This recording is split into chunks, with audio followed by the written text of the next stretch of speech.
everybody, welcome back to the channel. I figured I'd make this video. I probably should have done it a couple years ago, but my recent video out trolling for brown trout sparked a few questions. Oh, it's a big brown, really nice brown, about downriggers. And I've had questions over the years, you know, there's a lot of similar questions over the years about people that are new to downriggers, how I have mine set up, how I use them, because a lot of people seem to have issues with them, and I certainly did when I first started using them. And I'll kind of talk you guys through, you know, the best kind of setup that gives you the least amount of problems, at least that works for me. So, all right, so first of all, what are downriggers and what are they even used for? You might have seen some of these banging around on the back of a boat before, or if you're out in the lake, you're seeing guys, you know, trolling around with these things. Downriggers are basically an easy way to get your line down to a controlled depth on a rod that is better suited for fighting a fish that you can run straight mono on. A lot of times, a cheaper option is people will run a rod like this, a lead core rod, and this line will sink 5 feet per color. Some of the newer stuff sinks 8 feet per color. So if you're fishing 40 feet deep, you gotta have quite a lot of line out. And the rod has to be able to handle the weight of that line plus the fish. So you lose a lot of sensitivity, and lead core rods just seem to kind of be on the stiffer side of things. So keeping smaller fish pinned, landlocked salmon and like brook trout fishing, you know, some of those fish, they're harder to keep pinned on these type of rods. So with that setup, you never really know exactly how deep you're getting. You can kind of guess, but with the downriggers, you know exactly how deep that you're trolling. And if you have it set up right, you can even see exactly how deep you're fishing on your fish finder on your boat. So this is what I use for downriggers. This is a Canon Unitrol 10. It's got the extendable boom on here. That's just what I have. I have a couple of them. I'm not, you know, affiliated with them in any way. It's just what I use. It's what I've had for a number of years. These are manual downriggers. They make all kinds that are electric, so you don't have to do any cranking or anything. If you're fishing really, really deep, that's when a lot of guys use the manual ones. If you have all the electronics that kind of work together, you can connect your electric downrigger to your fish finder, and they'll basically go up and down with the contour of the lake, which is pretty cool. But these are the manual options. So basically what this consists of, some of them have rod holders on them like this. Sometimes you'll use a rod holder mounted back in the backside, but these Unitrol 10s are able to mount a rod holder right to it. I like having that right there. It works for me. You don't have to have another rod holder mounted to the boat. I also have these mounted on, this is a full Trax Tech system. You don't need that. I bought that for this boat that has all kinds of different, you know, attachments for it. Really nice track system. I'll leave them down in the description below because I really love this setup, but you don't necessarily need that. It just allows me to move the downriggers and all my rod tubes and stuff back and forth. I have these mounted on a quick release mounting plate. I'll link this downrigger, I'll link this plate and everything else that we're using in the description down below. So you guys, if you want to get a setup just like this, all the links will be down below. What I like to do is I have a quick release. I just turn this screw and I can pop my downriggers right off my boat like this. And then I can go put them in the garage or wherever I want to keep them. So, and when I'm ready to fish, slide it back on and then tighten the bolt back up here. So not only do I have the quick release mounting bracket, I really recommend getting the swivel base. That allows you to kind of position the downrigger anywhere that you want it off the side of the boat. Especially if you have other rods out, you can kind of swing it out of the way. But let me show you here. I pull this pin on this side and this downrigger swings right out to the side like this. So you can put it in a bunch of different positions. I usually have it kind of angled off the back of the boat, kind of like that. And that way it's not, you know, getting caught into the prop or anything like that. You can kind of swing the ball out far enough so it's not getting tangled up in anything. For fishing in Maine, I really like using 6, 8, or 10 pound balls. You can get them in whatever size you want, but I've found the 8s to be a pretty good like all around size. And I got a 10 on this one for when I'm fishing deeper for lake trout. You'll want to size your balls to basically how deep you're fishing and like how fast you're fishing. If you're going really much beyond like 30 feet deep, I'd recommend getting a heavier ball. I use this 10-pounder when I'm fishing for lake trout, you know, right along bottom. The heavier ball allows it so you're not going to get a lot of blowback. And what I mean by that is this ball will be down in the water with your line hooked to it. And if the ball isn't heavy enough, it'll be swung way back behind the boat. You want to have your downrigger line as straight as possible. So that way you know you're getting down to the exact depth. If you have a lighter ball and you're trolling kind of fast, it might swing back and then you're losing depth. So when you buy these, they typically come with a braided steel line on here. I've switched both of mine over to a braided Dacron line. The steel cable is, I would assume, much stronger, but you get a really, really loud humming noise, and it just depends how irritated you get. These are almost completely silent.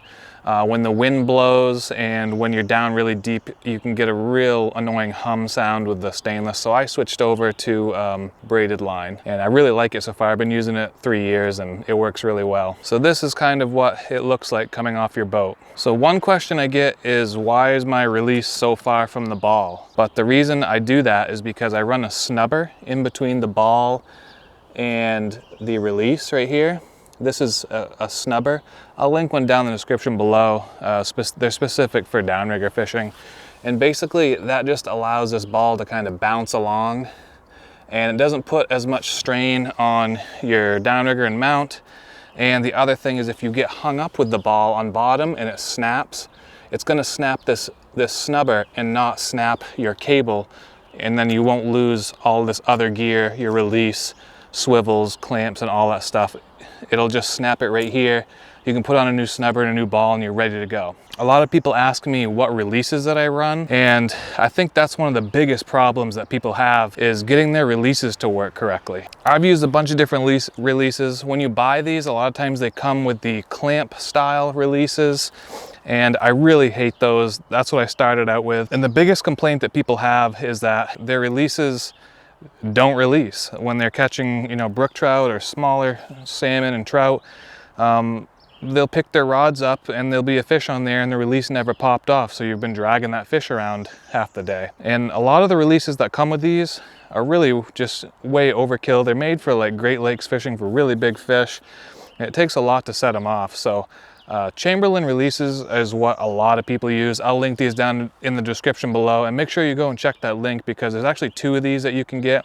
This one is like the inline version, and they have a stacker clip, which I'll kind of show you in a minute how that works. This release right here is, in my opinion, the best one for at least the fishing around here in New England. So the problem is, a lot of times when you have the clamp-on style, is that there's only one adjustment. So you want to reel your rod down so it's under load, but you still want it to be light enough so when a fish pulls it, it'll release it from the clip. And there's kind of that give and take between that sweet spot. But with this release, you can adjust both tensions. You can adjust the tension going out to your lure, and you can adjust the tension going up to your rod. So you can see how this works here. You would clip your line into this little clip. You can tighten this up as tight as you want, so you can crank your rod down really tight, get a nice bend in it, and then you can set this to a hair trigger. So if a little tiny perch or a little 6-inch brook trout bites it, it'll pull this right out, the release will open, and your fish will be on. I hope I explained that well enough. I'll kind of show you how we use it here and how you connect your line to this and everything. So let's go check that out. So we take our downrigger rod and we got our lure on the end here. We toss that out however many feet behind the ball we want to be. In most cases, you're anywhere from 6 to maybe 100 feet. If you don't know exactly how far off the ball you're going, well, you can get a line counter reel such as this one right here, and then you can strip off as much line as you need, and you can see exactly how much line is going out. Once you get out to however many feet you want, you're going to put your ball in the water. This handle here acts as a brake on this specific downrigger, so you would loosen it up a little bit, your ball will drop down. tighten it up and it stops. It's like a clutch. I have a little string here that pulls everything close to the boat so you don't have to lean over that far. What you want to do is take your line, put your rod in the rod holder. I have bells on this rod, so that's what you're hearing jingling around. And then what you're gonna do to hook this to your release is you're gonna open this clip like that. You're gonna take your line, grab it like this, make a loop, put your fingers in there, twist it around 5 or so times. So you have this loop, and you're gonna hook that loop inside of this clip. Here's the clip, and there's our loop. Close that and lock it. And you can see how that line is now hooked into the downrigger release. You want to flip the bail open on your downrigger rod and leave the clicker on so it doesn't backlash. Having the clicker on makes it so the spool has a little bit of tension. When you pull it, you'll hear the click, so leave your bail open and put your thumb right on the line here so I can kind of control it. I can release my little rope here so everything kind of goes parallel. And then on the downrigger itself, it'll have your depth counter. And you can calibrate that yourself. You can account for the difference in your snubber there. The depth counter will tell you how deep you're getting here. So if we turn this handle, you can watch it go down. Crank it up, it goes up.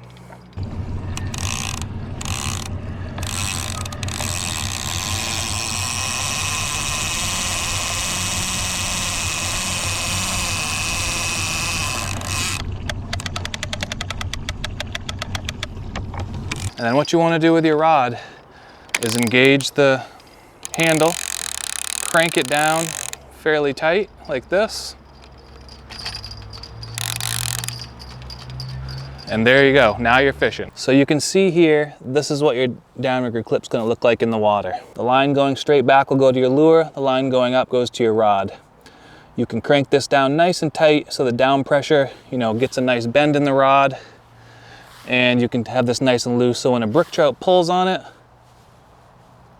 it releases the clip and then you're just fighting the fish on the downrigger rod. And it's starting to rain, so I gotta go inside. Oh.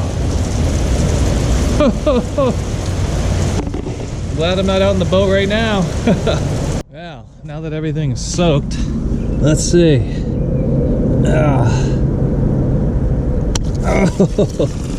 Yep.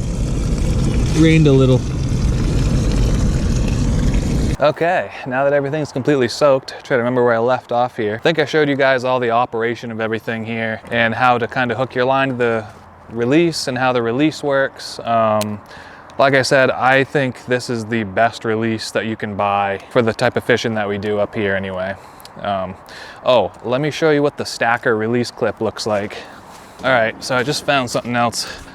This is another type of release that I used to use that is still much better than the old pad style releases that a lot of these downriggers kind of come with. This is a Black's. It's very similar to the Chamberlain, but it only has that this one tension screw, which still kind of gives you the problem of trying to get your rod cranked down nice and tight and still allowing a smaller fish to pop that release. And the reason you want your rod cranked down tight like that is because there's gonna be some slack in that line. When that fish pulls, your line is straight down and then there's some slack there. So that rod, you want it to whip up and pick up all that slack and even assist in setting the hook on that fish. There's kind of a bunch of different theories. Some people don't like cranking their rod down, some people do. I crank mine down under tension, but I don't get too crazy with it. I do try to get it to pick up a lot of that slack. So Chamberlain also makes this stacker release clip. It looks very similar to their downrigger release clip. And basically what this does, it's got the same exact mechanism on there. You got the top tension and the line going out to your bait tension.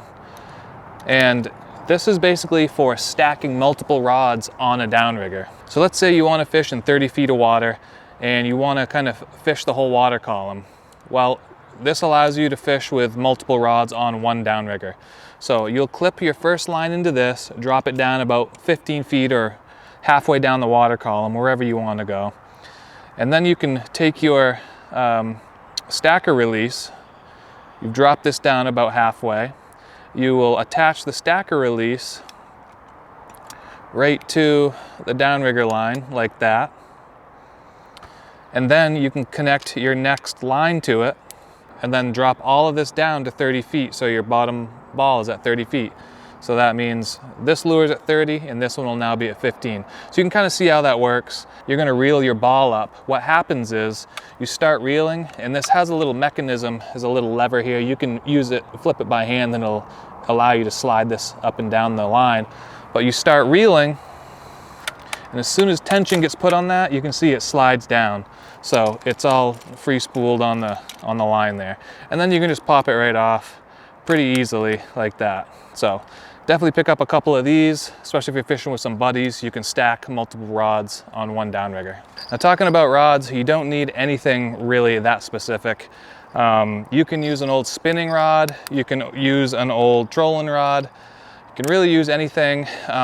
It's best to use something that's fairly limber that you can kind of load up a little bit. I've used a bunch of different rods in the past, and I finally have found one that I really like to use. The problem with a lot of downrigger rods I've found is that they're made for fishing Great Lakes and, you know, huge salmon and trout and stuff. So up here in Maine, they're kind of overkill.